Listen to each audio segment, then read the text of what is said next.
विग्रहराज चौहान ने अपने शासनकाल में एक से एक अद्भुत, एक से एक शौर्य और पराक्रम के कार्य किए और उनमें से एक अद्भुत कार्य था, उन्होंने अजमेर में एक गुरुकुल की स्थापना करी थी, जिस गुरुकुल में 10,000 शिष्य पढ़ते थे। उस गुरुकुल का नाम सरस्वती कंठाभरण विद्यापीठ था। ये उस गुरुकुल की तर्ज कैसी थी? जैसी हमारी नालंदा विश्वविद्यालय, जैसे विक्रमशिला विश्वविद्यालय, जैसे हमारे प्राचीन गुरुकुल थे, वैसे ही तर्ज पर यह विश्वविद्यालय बनाया गया था, यह गुरुकुल बनाया गया था। लेकिन जब सम्राट पृथ्वीराज चौहान मोहम्मद गौरी से परास्त हो गए, तब अजमेर पर उनके पुत्र गोविंद राज ने कुछ वर्ष तक राज्य किया। लेकिन गोविंद राज को उनके सम्राट पृथ्वीराज चौहान के जो छोटे भाई थे हरिराज, उन्होंने वहां से हटा दिया। तब गोविंद राज तो चले गए रणथंभौर और इसी वंश में आगे चलकर हमीरदेव चौहान हुए थे। हमीरदेव चौहान अति पराक्रमशाली, जिन्होंने अलाउद्दीन खिलजी को लोहे के चने चबा दिया था, वो हमीरदेव चौहान। तो हरिराज चौहान का अजमेर पर शासन हुआ, लेकिन हरिराज चौहान को कुतुबुद्दीन ऐबक ने परास्त करके अजमेर पर अपना शासन स्थापित कर लिया। अब जब कुतुबुद्दीन ऐबक का अजमेर पर शासन स्थापित हो गया, तो सबसे पहला काम कुतुबुद्दीन ने क्या किया? जो विग्रहराज चौहान द्वारा बनाई गई ये गुरुकुल थी, इस गुरुकुल को तोड़ना प्रारंभ कर दिया। और विशेष बात यह है कि ये इतनी विशाल और भव्य गुरुकुल था कि इसको तोड़ने में 2.5 दिन लग गए। 60 घंटे तक इस पर हथौड़े, 60 घंटे तक इस पर छेनी चलती रही, तब 2.5 दिन में जाकर यह टूटा था।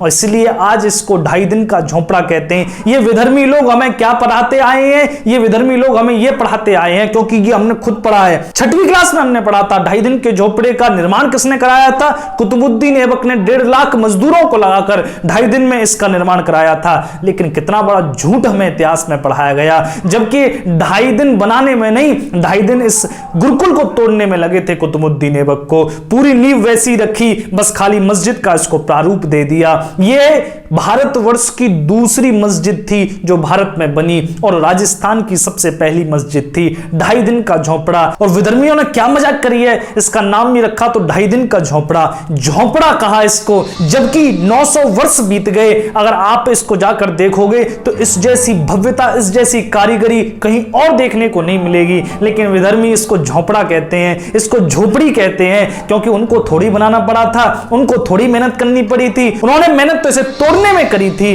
तो वो तो इसको झोंपड़ा कहेंगे ही। ऐसे विधर्मियों ने इस भारतवर्ष में 30,000 मंदिरों को तोड़ा है। ऐसे विधर्मियों ने इस भारतवर्ष में न जाने कितनी भव्य इमारतों को तोड़कर और उस पर मस्जिद बना दी है। और इसी कुतुबुद्दीन ऐबक ने काशी विश्वनाथ पर भी आक्रमण किया था। काशी विश्वनाथ का शिखर उस युद्ध में टूट गया था, उस आक्रमण में टूट गया था, जिसको बाद में फिर शासकों ने बनवाया था। आपको यह जरूर जानकारी होगी कि जो काशी विश्वनाथ मंदिर आज है, वो असली काशी विश्वनाथ मंदिर नहीं है, बल्कि वहां पर जो ज्ञानवापी मस्जिद बनी हुई है, वही हमारा वास्तविक काशी विश्वनाथ मंदिर था, वही हमारा महादेव का गर्भगृह था। और इसका सबसे बड़ा सबूत वो नंदी है जो मस्जिद की ओर मुंह करके बैठा है, जो अपने महादेव के आने की प्रतीक्षा कर रहा है, जो इस प्रतीक्षा में है कि कब वो वीर शासक, कब वो सनातनी शासक इस धरती पर आए, जो पुनः महादेव को प्रतिस्थापित कर सके, जो पुनः महादेव का मंदिर वहां भव्य रूप से बना सके। तो काशी विश्वनाथ मंदिर को भी तोड़कर विधर्मियों ने वहां मस्जिद बना दी थी। इसका इतिहास बड़ा ही क्रूरता से भरा हुआ है। इस मंदिर को तोड़ा किसने था? इस काशी विश्वनाथ मंदिर पर कुतुबुद्दीन ऐबक ने भी आक्रमण किया था। और वर्षों बाद महमूद शाह जो जौनपुर का शासक था, उसने भी इस पर आक्रमण किया था। लेकिन सबसे बड़ा आक्रमण औरंगजेब ने किया और इस समूलतः इस मंदिर को नाश करके वहां मस्जिद खड़ी कर दी। औरंगजेब ने 1669 में काशी विश्वनाथ मंदिर को तोड़ने का आदेश दिया था। उसकी प्रतिलिपि आज भी कलकत्ता की लाइब्रेरी में रखी हुई है। तो औरंगजेब ही नहीं, विधर्मियों ने जब जब इस भारतवर्ष पर आक्रमण किया, तब तब यहाँ के तीर्थ स्थानों को, यहाँ के मंदिरों को तोड़कर अपनी मस्जिदें उन्होंने बनाई। तो औरंगजेब ने अपने पूर्वजों का ही अनुपालन किया। केवल और केवल अकबर ही एक ऐसा शासक हुआ पूरे 800 वर्ष में, जिसने अपने शासनकाल में यह आज्ञा दे रखी थी कि आप मंदिर बना सकते हो, लेकिन अपने धन से। इसमें सरकारी खजाना, सरकारी धन आप उपयोग में नहीं ला सकते। केवल और केवल अकबर ही ऐसा शासक हुआ। बाकी किसी भी शासक ने अपने शासनकाल में कोई भी मंदिर नहीं बनने दिया। अकबर ने जो आज्ञा दे रखी थी कि आप अपना मंदिर अपने धन से बना सकते हो, यह बात जहांगीर तक तो चली, लेकिन जब शाहजहां का शासन आया, तब शाहजहां ने इस भारत में बहुत से मंदिरों को तुड़वाया और काशी विश्वनाथ को तुड़वाने के लिए सेना शाहजहां ने भेजी थी, लेकिन वहां प्रबल विरोध हिंदुओं का झेलना पड़ा। तब 76 मंदिर वाराणसी में तोड़े गए थे, लेकिन काशी विश्वनाथ उस समय बच गए थे। किंतु शाहजहां का पुत्र हुआ फिर औरंगजेब, जिसने 1669 में यह आदेश पारित किया कि काशी विश्वनाथ मंदिर जो काफिरों का पूजा स्थल है उसको गिरा दिया जाए। 1669 सावन के महीने में यह काशी विश्वनाथ मंदिर गिराया गया था। सावन का ही महीना क्यों चुना? क्योंकि सावन के महीने में पूरे भारतवर्ष से काशी विश्वनाथ के दर्शन करने के लिए हजारों लाखों श्रद्धालु आते थे। औरंगजेब ताकत दिखाना चाहता था अपनी सल्तनत की, अपनी ताकत को सभी हिंदुओं को दिखाना चाहता था, उनके हृदय में खौफ बैठाना चाहता था। अगर मैं तुम्हारे ईश्वर के मंदिर को तोड़ सकता हूं तो मैं कुछ भी कर सकता हूं, अपनी शक्ति का प्रदर्शन करना चाहता था। यह बात लिखी है देवघर के जो राजकुमार थे वो उस समय वहीं थे जब यह मंदिर तोड़ा जा रहा था। देवघर के राजकुमार ने बड़ा हृदय विदीर्ण करने वाला उस समय का काशी विश्वनाथ का जो टूटना था वो लिखा है। उस समय जो काशी विश्वनाथ में घटा उस राजकुमार ने लिखा है। काशी विश्वनाथ को कैसे तोड़ा गया? काशी विश्वनाथ को एकदम से नहीं ढाया गया, बल्कि तोपों से उसको तोड़ा गया। लेकिन तोपों से सिर्फ काशी विश्वनाथ की दीवारें तोड़ी गई, उसके जो खंभे थे वो नहीं तोड़े गए, क्योंकि उन खंभों का तो उपयोग उन्हें मस्जिद बनाने में करना था। आप समझो कि काशी विश्वनाथ कैसा था। काशी विश्वनाथ मंदिर एक बहुत ही भव्य मंदिर था जिसकी ऊंचाई 250 फीट थी, जिसमें 120 फीट ऊंची महादेव की पत्थर की प्रतिमा खड़ी हुई थी। इतना भव्य ये मंदिर था। इस मंदिर को तोड़ने के लिए तोपों का इस्तेमाल किया गया, जिनसे दीवारें तोड़नी थी, और जो बाकी पिलर थे, खंबे थे, उनका उपयोग उनको उस मस्जिद को बनाने में करना था। तो बख्तरबंद पहने हुए हजारों मुगल सैनिक आए और उन हजारों मुगल सैनिकों में राजपूत सैनिक भी थे। ये देवघर के उस राजकुमार ने लिखा है। राजपूत भी उस टुकड़ी का संरक्षण दे रहे थे। ये देखकर उस राजकुमार का हृदय विदीर्ण हो गया, क्योंकि वो खुद एक राजपूत था। लेकिन दुर्भाग्य इस देश का यही तो है कि यहां पर हम अपनों से हारे हैं। विधर्मियों की कहां इतनी औकात थी कि वो हमें परास्त कर सकें? तो देवघर के उस राजकुमार ने वहां पर बड़ा ही हृदय विदीर्ण करने वाला वो दृश्य देखा। वहां पर बड़ी बड़ी तोपें लाई गई और सबसे पहली तोप उस मंदिर के दरवाजे के सामने खड़ी की गई। उसमें विस्फोट किया। मंदिर का वो दरवाजा दीवार के साथ टूट गया और दीवार और दरवाजा टूटते ही महादेव की वो शिवलिंग दिखाई दी। इस शिवलिंग को देखकर मुगल टूट पड़े उस शिवलिंग को उखाड़ने के लिए। क्यों? क्योंकि औरंगजेब की आज्ञा थी काशी विश्वनाथ की शिवलिंग अगर साबुत उस तक पहुंचा दी जाएगी तो उस शिवलिंग के बदले वो कई गुना सोना उनको देगा। क्यों? क्योंकि शिवलिंग का क्या उपयोग करता, क्या करता? इस शिवलिंग का वो औरंगजेब उस मस्जिद की सीढ़ी में उपयोग करता, ताकि वो विधर्मी इस शिवलिंग पर पैर रखकर उस मस्जिद में जाकर नमाज अदा कर सकें। क्योंकि हमारी शिवलिंगों की यही दुर्दशा की है। आप इतिहास पढ़कर देखो, हमारे बहुत से मंदिरों की देव प्रतिमाएं, हमारे बहुत से शिवालयों की शिवलिंग यही तो उन्होंने किया है। उन्होंने अपनी मस्जिदों की सीढ़ियों में वो लगा दी हैं ताकि विधर्मी उन पर चढ़कर उन पर पैर रखकर जा सकें। तो औरंगजेब ने आज्ञा दे रखी थी कि शिवलिंग को येन किन प्रकार ने साबुत उस तक पहुंचाया जाए। और जैसे ही दरवाजा टूटा विधर्मी एकदम से टूट पड़े। लेकिन महादेव के शिवलिंग तक पहुंचना उतना भी आसान नहीं था। उस दिन काशी विश्वनाथ के ब्राह्मणों ने बड़ी ही सूरवीरता का परिचय दिया, बड़ा ही शौर्य का परिचय दिया। उन्होंने अपने जनेऊ उतारकर तलवारों पर बांधकर और आखिरी सांस तक लड़े। आखिरी सांस तक वो ब्राह्मण वीर अपने प्राणों की आहुति देते रहे। उस दिन हजारों हिंदू जूझ रहे थे अपने धर्म की आन बान को बचाने के लिए, अपने स्वाभिमान को बचाने के लिए। हर हर महादेव के नारे उस पूरे प्रांगण में गूंज रहे थे। सैकड़ों हिंदू कट रहे थे, मर रहे थे, मार रहे थे। हजारों महात्मा अपनी त्रिशूल और तलवारों से मुगलों को काट रहे थे। हर हर महादेव की गूंज से उस दिन वो वातावरण गूंज उठा था। उस दिन काशी विश्वनाथ की एक एक ईंट गिरने से पहले सैकड़ों हिंदुओं ने अपने सर गिरा दिए थे। एक एक ईंट गिरने से पहले सैकड़ों लाशें गिरी थी, तब जाकर वो मंदिर गिरा था। उस दिन एक एक कोने के लिए, एक एक ईंट के लिए युद्ध हुआ। उस दिन महादेव का अभिषेक कोई दुख दिया गंगा जल से नहीं, हमारे वीर पुरुषों ने अपने रक्त से किया था। उस दिन गंगा भी हमारे वीर पुरुषों के रक्त से लाल हो गई थी, इतना खून बहा था। लेकिन ये वीर पुरुष कब तक जूझते? सामने बख्तरबंद पहने हजारों सैनिक थे, ये अपनी आखिरी श्वास तक लड़े। और जब बस नहीं चला तब एक ब्राह्मण ने वो महादेव की शिवलिंग शिवलिंग लेकर, वो ज्योतिर्लिंग लेकर ज्ञानवापी जो वहां पर कुआं था उसमें छलांग लगा दी ताकि विधर्मी उस शिवलिंग को प्राप्त न कर सके। उस ब्राह्मण ने अपने साथ ही उस शिवलिंग को लेकर उस कुएं में डूब गए, लेकिन वो शिवलिंग विधर्मियों के हाथ नहीं लगने दी। तब उन विधर्मियों ने ये पूरा मंदिर तोड़ा और हमारे ही वीर पुरुषों के रक्त के गारे में ईंटों को चिन चिन कर इन्होंने वहां पर अपनी इबादत खाना, अपनी मस्जिद खड़ी करी है। आज भी हमारा नंदी मस्जिद की ओर देख रहा है। आज वो इस आशा में कि कभी तो हिंदुओं का खून जागेगा, कभी तो यहाँ पर वो दिन आएगा जब महादेव स्थापित होंगे। नंदी को देखकर आप कभी जाओ, नंदी को देखकर आपकी आंखों में आंसू आ जाएंगे, क्योंकि वो महादेव की आज जो मंदिर है उस शिवलिंग की तरफ उसने मुंह नहीं कर रखा, बल्कि मस्जिद की ओर उसने मुंह कर रखा है।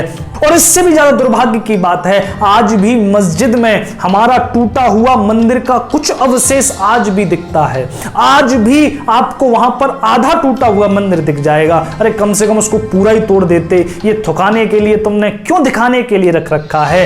राम मंदिर बनने में सबसे बड़ा सबूत ये पुरातत्वविद ही निकले थे, क्योंकि जब मस्जिद तोड़ दी गई थी तो खुदाई हुई थी, उसमें मूर्तियां निकली थी।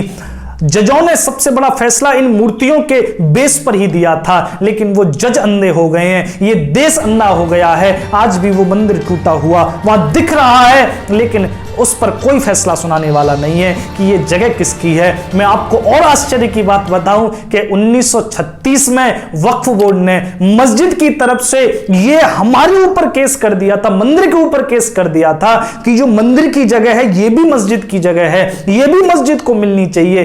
कैसी चोरी ऊपर से सीना चोरी है इन लोगों की, ये मंदिर को भी हड़पना चाहते हैं। और ऐसा इन्होंने एक मंदिर के साथ नहीं किया, इस भारतवर्ष में 30,000 मंदिरों को तोड़कर इन्होंने अपनी इमारत बनाई है। हम जहां मथुरा में हैं, मथुरा में जो कृष्ण जन्मभूमि है वो जन्मभूमि असली जन्मभूमि नहीं है, उस पर तो आज इनकी ईदगाह खड़ी हुई है, आज इनकी मस्जिद खड़ी हुई है। आज से 40 वर्ष पहले तक अगर आप जन्मभूमि का दृश्य देखोगे तो एक 10 बाई 10 का सिर्फ गर्भगृह, एक छोटा सा कमरा था हमारे पास कृष्ण जन्म स्थान नाम की कोई जगह ही नहीं थी। वो तो भला हो मदन मोहन मालवीय जी का। क्यों? क्योंकि आज जहां पर कृष्ण जन्मभूमि है वहां पर विधर्मी कसाई मीट तोलते थे, वहां पर विधर्मी कसाई मीट बेचते थे।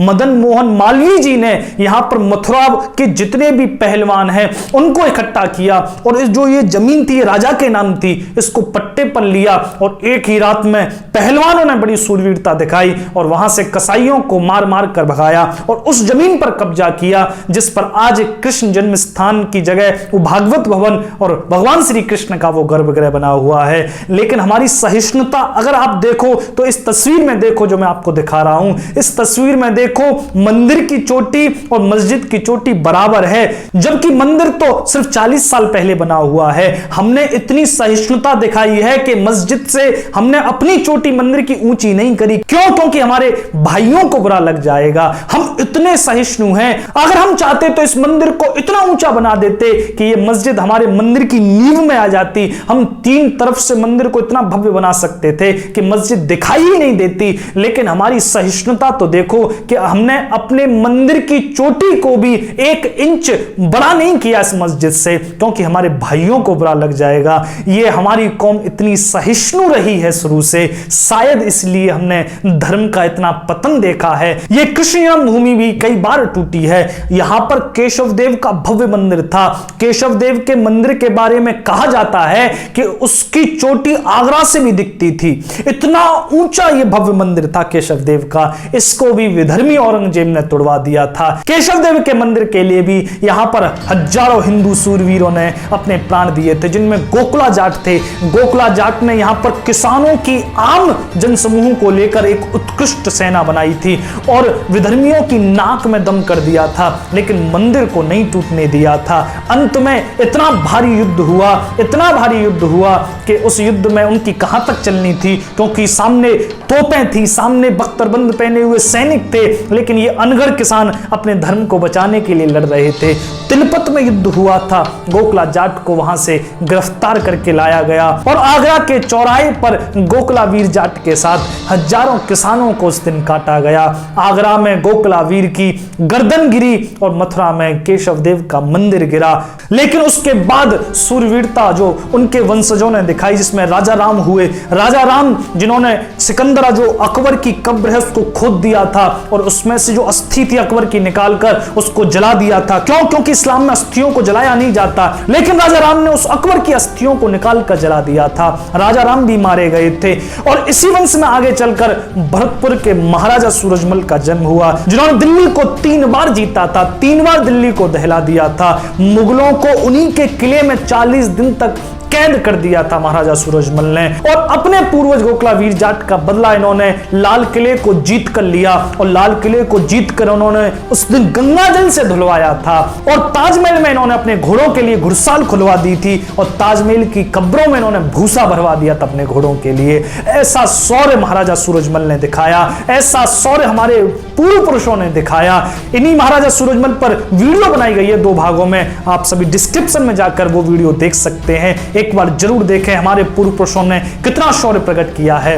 तो इन विधर्मियों ने आकर हमारे इस देश में बहुत से मंदिर, बहुत सी इमारतों को तोड़ा। 2.5 दिन का जो झोंपड़ा है वो बीसलदेव चौहान का गुरुकुल था, जिसको तोड़कर उन्होंने मस्जिद बना दी। तो बात करते हैं बीसलदेव चौहान की, विग्रहराज चौहान की। इनके पिता कौन थे? अनुराग चौहान। आपने चौहान रियासत के जो पहला दूसरा पार्ट है वो देखा होगा, नहीं देखा तो आप डिस्क्रिप्शन में जाकर उसको जरूर देखें। तो अनुराग चौहान के ही विग्रहराज चौहान पुत्र थे। अनुराग चौहान की हत्या उन्हीं के पुत्र जगदेव ने कर दी थी। जगदेव ने फिर 3 वर्ष तक अजमेर पर शासन किया, लेकिन विग्रहराज चौहान ने जगदेव को परास्त करके अजमेर पर अपना शासन स्थापित किया। 1158 से लेकर 1163 तक राज्य किया। बहुत अल्प समय के लिए राज्य किया, लेकिन इतिहासकारों ने विग्रहराज चौहान के शासनकाल को स्वर्णिम काल बताया है। इतना अद्भुत शासनकाल इन्होंने स्थापित किया अपने समय में, और इन्हीं के समय में चौहानों का वर्चस्व चरम पर पहुंच गया था। इन्होंने गुजरात, शिवालिक से लेकर पूरे उत्तर भारत पर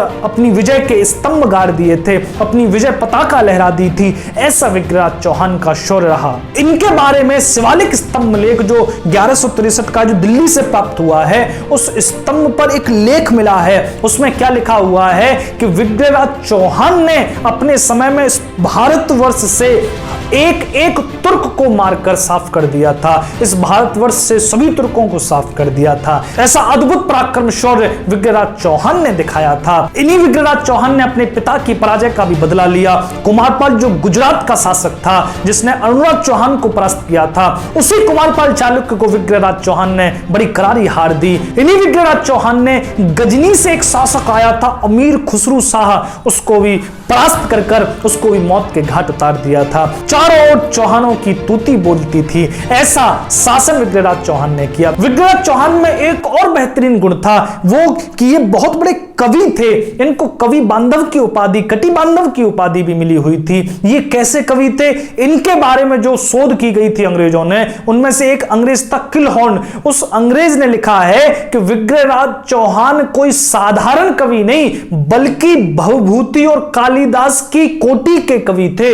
इतना अद्भुत इन्होंने काव्य लिखा था कि इनकी तुलना कालिदास से करी थी किलहॉर्न ने, भवभूति से करी थी किलहॉर्न ने। कालिदास से इनकी समानता की गई है, और कालिदास कोई साधारण कवि नहीं थे। कालिदास सम्राट विक्रमादित्य के दरबारी कवि थे। कालिदास ने अभिज्ञान शाकुंतलम, मेघदूतम, ऐसे ऐसे सौंदर्य काव्य लिखे हैं जिसको पढ़कर आज भी व्यक्ति चकरा जाते हैं। और भवभूति भी कोई साधारण कवि नहीं थे।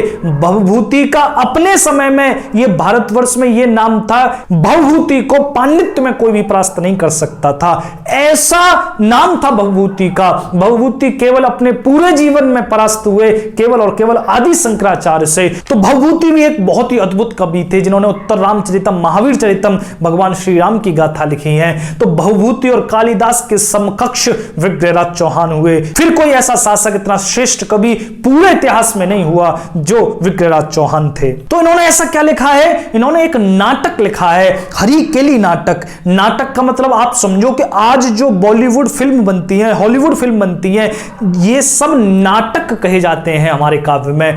तो आज ये फिल्में बन रही हैं, लेकिन हमारे शास्त्रों में हजारों सालों से ये नाटक लिखे जाते रहे हैं। हनुमान नाटकम जो हनुमान जी ने लाखों वर्ष पहले लिखा था, ऐसे सैकड़ों हजारों नाटक हमारे इस देश में लिखे गए हैं। तो ऐसा ही हरिकेली नाटक विग्रहराज चौहान ने लिखा था। इसमें क्या लिखा था? हरिकेली नाटक का मतलब, महाभारत में एक कथा आती है, अर्जुन तपस्या के लिए गए थे। अर्जुन किसकी तपस्या कर रहे थे? अर्जुन भगवान महादेव से वरदान प्राप्त करने के लिए, शस्त्र अस्त्र प्राप्त करने के लिए, क्योंकि महाभारत होने वाला था, महाभारत में शस्त्र अस्त्रों की जरूरत थी। तपस्या कर रहे थे, तभी एक जंगली सूकर उनके ऊपर होकर निकला। उनकी तपस्या भंग हुई। उन्होंने देखा सूकर जा रहा है, तभी उन्होंने अपना धनुष उठाया, तीर संधान किया और तीर छोड़ा। लेकिन जब वो उस सूकर के पास गए तो उस सूकर में एक तीर नहीं बल्कि 2 तीर लगे हुए थे। अर्जुन चकरा गए, मैंने तो एक तीर छोड़ा है, इसमें दूसरा तीर किसने मारा? तभी वहां पर एक शिकारी आया और शिकारी ने कहा, ये दूसरा तीर मैंने मारा है। और वो शिकारी कोई और नहीं, स्वयं भगवान महादेव थे। तब अर्जुन ने कहा, नहीं नहीं नहीं, ये तीर मैंने मारा है, पहले तुमने नहीं मारा। इसी बात में विवाद हो गया और इसी विवाद में युद्ध हो गया। तब भगवान महादेव से अर्जुन का बड़ा ही दिव्य युद्ध हुआ। लेकिन भगवान महादेव के सामने अर्जुन की क्या चलने वाली थी? अर्जुन तुनीर में से बाण निकालता, प्रत्यंचा पर चढ़ाता, इतनी देर में तो महादेव ने बाणों की झड़ी लगा दी, अर्जुन को छत विक्षत कर दिया। अर्जुन चकरा गया कि ऐसा कौन सा श्रेष्ठ धनुर्धर है जो इतना तेज हस्तलाघव रखता है। तब अर्जुन समझ गया कि ये कोई साधारण आदमी नहीं हो सकता। तब अर्जुन ने कहा, मैं समझ गया, मुझ पर इतनी तेज बाण प्रहार करने की ताकत मेरे केवल गुरुदेव द्रोणाचार्य में है या मेरे पितामह भीष्म में है, वरना ऐसा कोई सूरवीर इस धरती पर नहीं जो मुझ पर ऐसे तीरों का प्रहार कर सके, या फिर आप स्वयं महादेव हो। तब महादेव और अर्जुन में बातचीत हुई है। इस बातचीत को काव्य के रूप में, नाटक के रूप में बीसलदेव चौहान, विग्रहराज चौहान ने अपने उस हरिकेली नाटक में लिखा है। ऐसी ऐसी सौंदर्य युक्त पंक्तियां हैं, ऐसी ऐसी काव्य युक्त पंक्तियां हैं, ऐसे ऐसे अलंकार युक्त पंक्तियां हैं जिसको पढ़कर आदमी आश्चर्यचकित हो जाए। और इसकी बहुत सारी पंक्तियां जो आज 2.5 दिन का झोपड़ा कहा जाता है, उस पर भी उकेरी गई हैं, उसके पत्थरों पर भी संस्कृत में इस काव्य की पंक्तियां आपको मिल जाएंगी। तो ऐसे विग्रहराज चौहान जिन्होंने चौहानों के काल को चरम पर पहुंचा दिया, चरमो उत्कर्ष पर पहुंचा दिया। तो हमने बीसलदेव चौहान के बारे में जाना।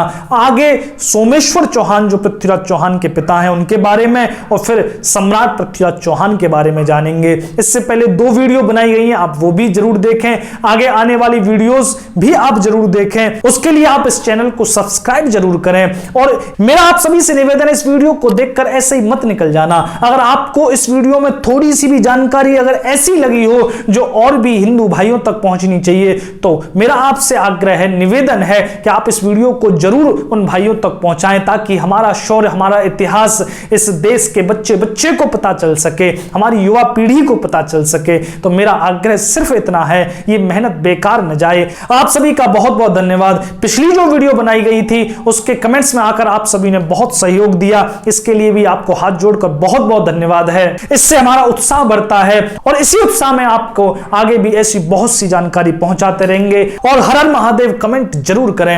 आपको हृदय से प्रणाम। जय श्री राम।